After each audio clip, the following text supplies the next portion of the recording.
De retour dans l'Africa Newsroom, nous sommes toujours en compagnie de Chris Brochek, directrice de Congo Web Agency, et de notre éditorialiste Alfred Chango. Place tout de suite à notre dossier du jour.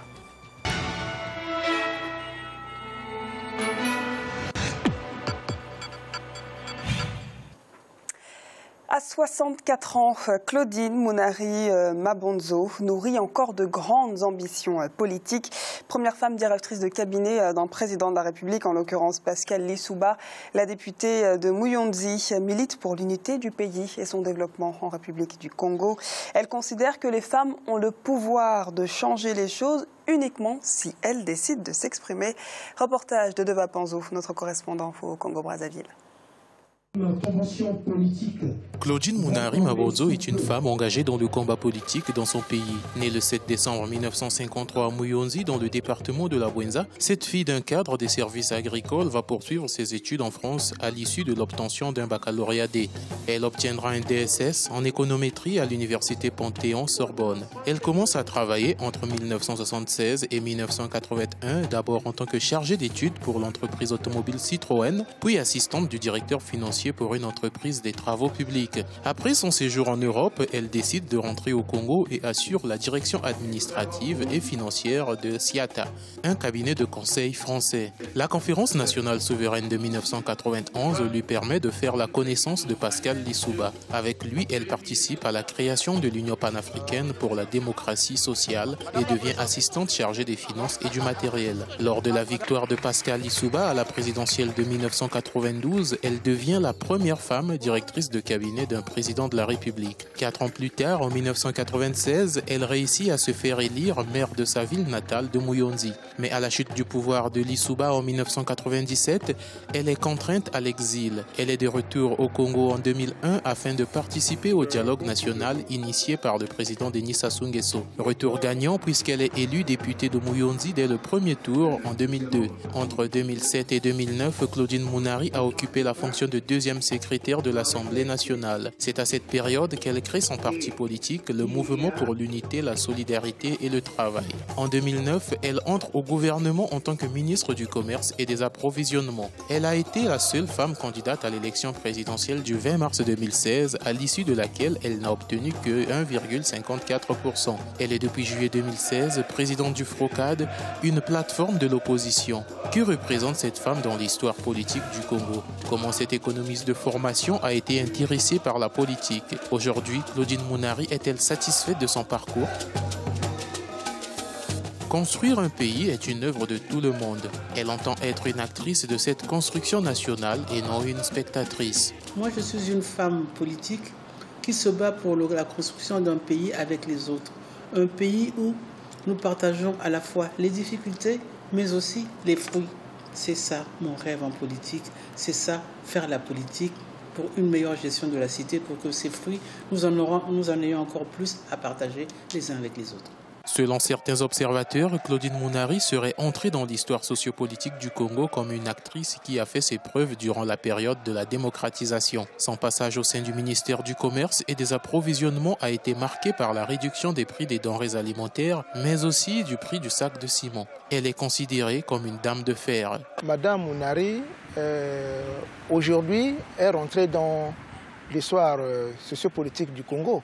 Je l'ai d'abord connue comme étant la toute puissante directrice de cabinet du professeur Lissouba entre 92 et 97. Moi, je pense que c'est une dame de fer qui a su marquer de son empreinte.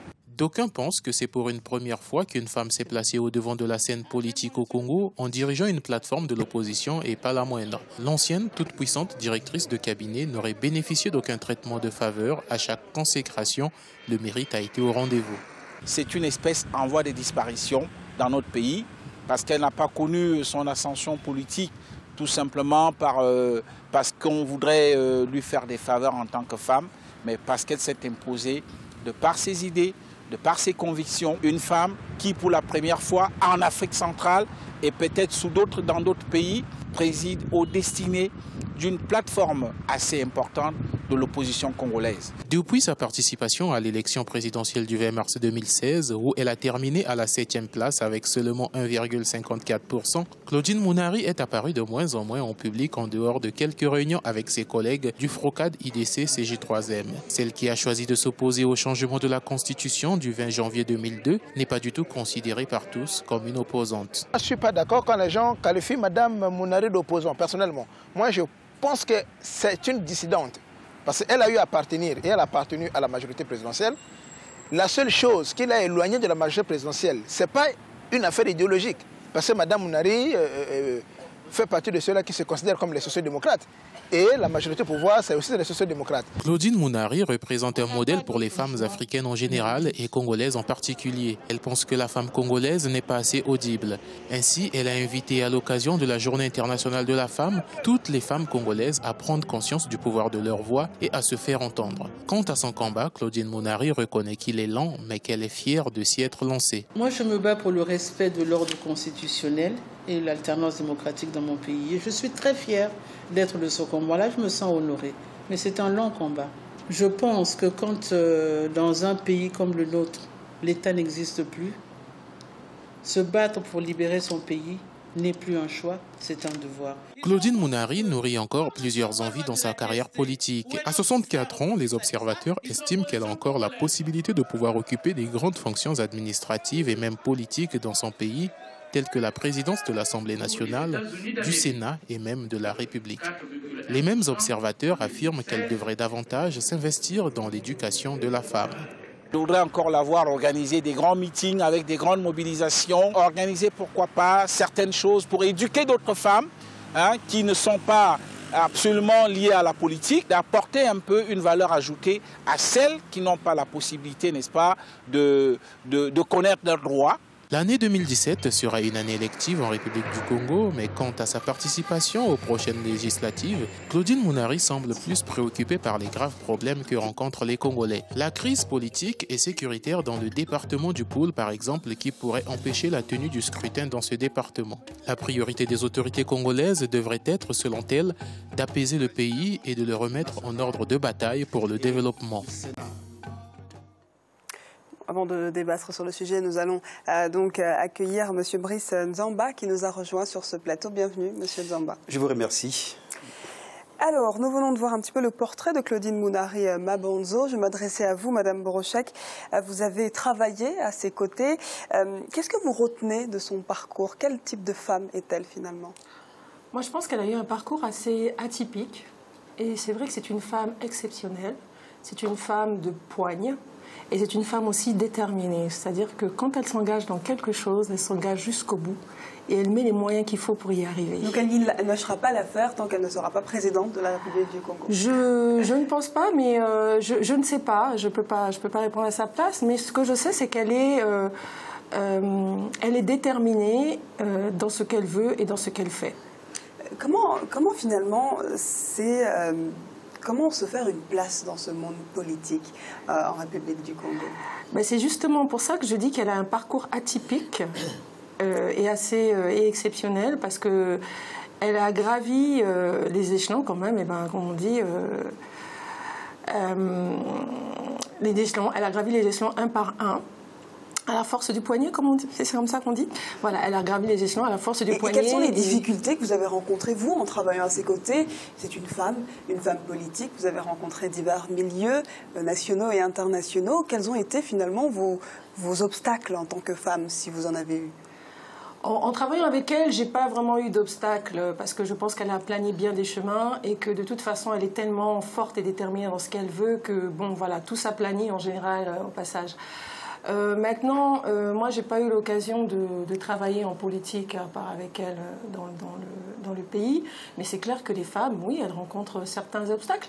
Mais c'est un peu comme ce que je disais hier un peu sur les réseaux sociaux. Chez nous, c'est pas clairement affiché. C'est quelque chose qui est larvé. On va pas. Vous allez essayer de faire des choses et puis à un moment, vous allez vous cogner sur des murs. Vous allez faire ça, boum, boum, boum, et à un moment, vous allez réfléchir, c'est parce que j'ai une femme. Mais on va pas vous le dire. Et c'est ça, justement, qui est assez équivoque.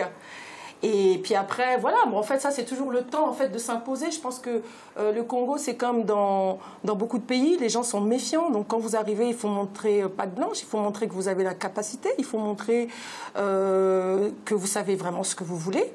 Et à partir de ce moment-là que vous arrivez à inspirer le respect, à partir de ce moment-là, vous vous imposez aussi comme une force vive et comme une force sur laquelle on peut compter. Mais est-ce qu'elle inspire aujourd'hui les jeunes Congolaises qui sont en République du Congo ? Oui, je pense qu'elle doit en inspirer. Mais le problème, c'est qu'elle a fait tellement de choses que beaucoup de filles, de femmes se disent qu'elles n'arriveront jamais à être comme elle. On a un peu l'impression que parfois... défi de taille, finalement. Un défi de taille. Je crois qu'elle a fait beaucoup. Et là, en étant chef de la principale plateforme de Frocade, là, je pense qu'elle est, elle est quelque part arrivée bien haut. Mais est-ce que vous avez le sentiment que d'autres jeunes, Claudine Mounari, Mabonzo, peuvent émerger, en tout cas aspirent à la politique au sein de votre pays ? Oui, il y a beaucoup de femmes qui aspirent à la politique, mais c'est vrai que c'est encore quelque chose de fermé. C'est quelque chose.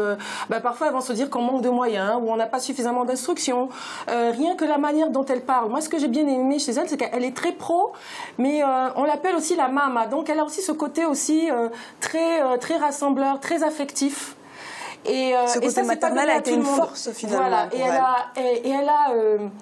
Et puis c'est une femme aussi, moi j'ai participé à certains de ses meetings, quand elle fait un meeting, c'est du show. C'est-à-dire qu'elle sait parler, elle parle dans les différentes langues. Elle vous parle en français, elle vous parle en lingala, elle vous parle en kituba, elle vous parle en lari. Donc elle manie, elle mélange tout ça bien à la perfection. Et voilà, donc du coup c'est vrai que bon, je pense que les filles, quand elles la voient, elles se disent, oulala, là elles se disent, la maman à l'arrière quelque part, elles se disent qu'elle est un peu trop loin peut-être pour elles. Et voilà. Monsieur Nzaba, quel est votre point de vue quand on voit le parcours politique de Claudine Mounari et Mabonzo ?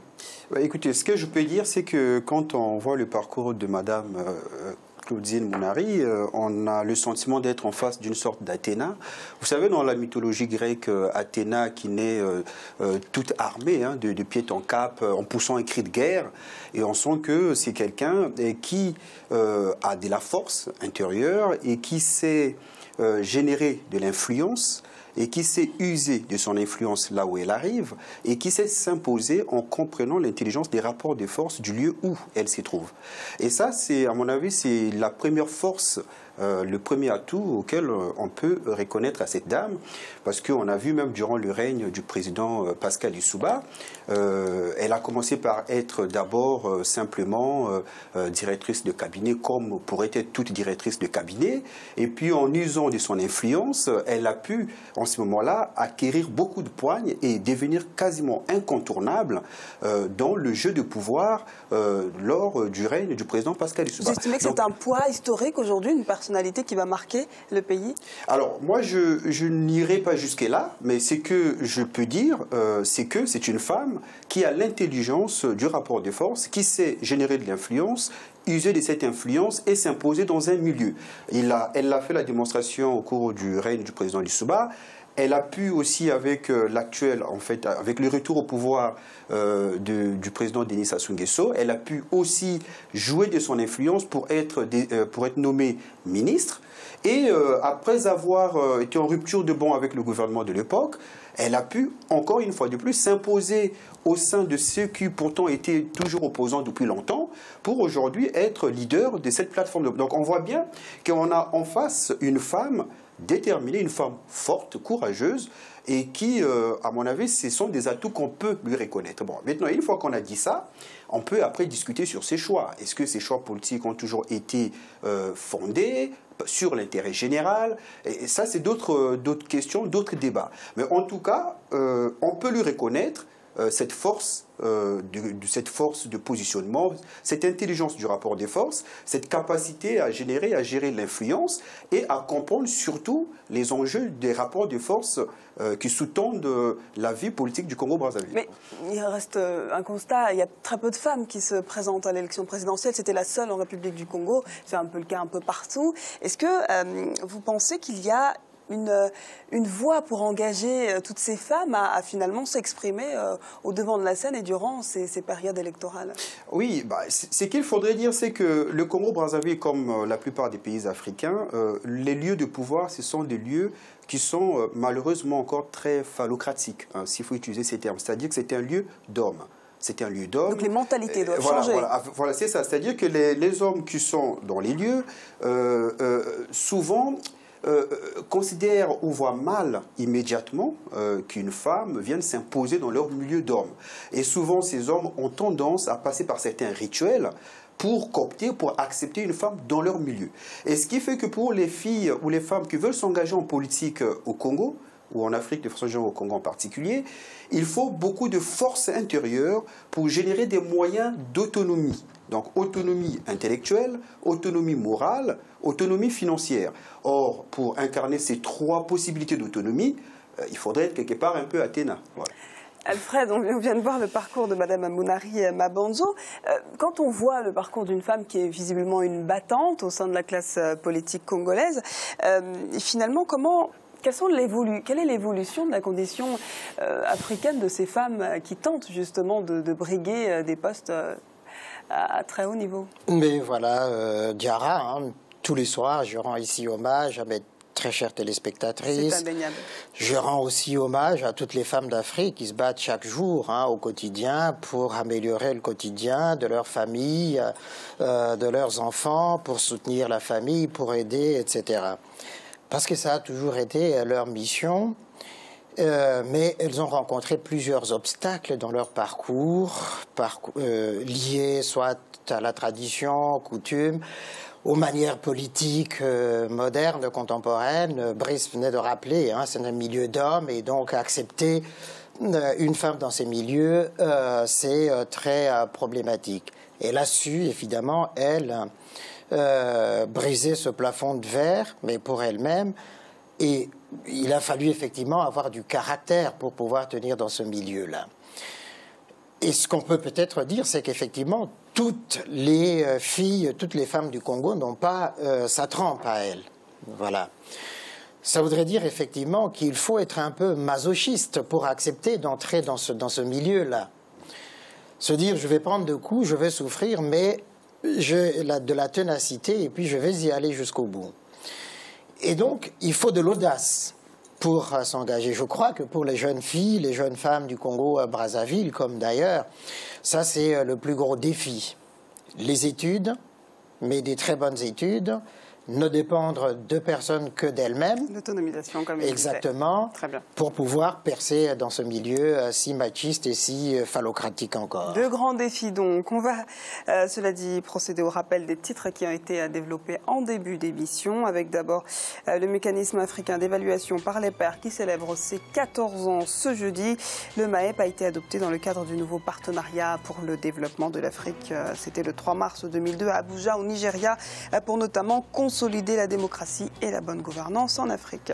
Et puis de nouveaux militants au sein de l'ANG au Gabon. Le président de l'Alliance pour le Nouveau Gabon, le docteur Davin Akouré, a annoncé lundi à Libreville que Guy Zoumandama, Léon-Paul Goulakia, Alfred Guia Banda et bien d'autres personnalités ont adhéré à son parti.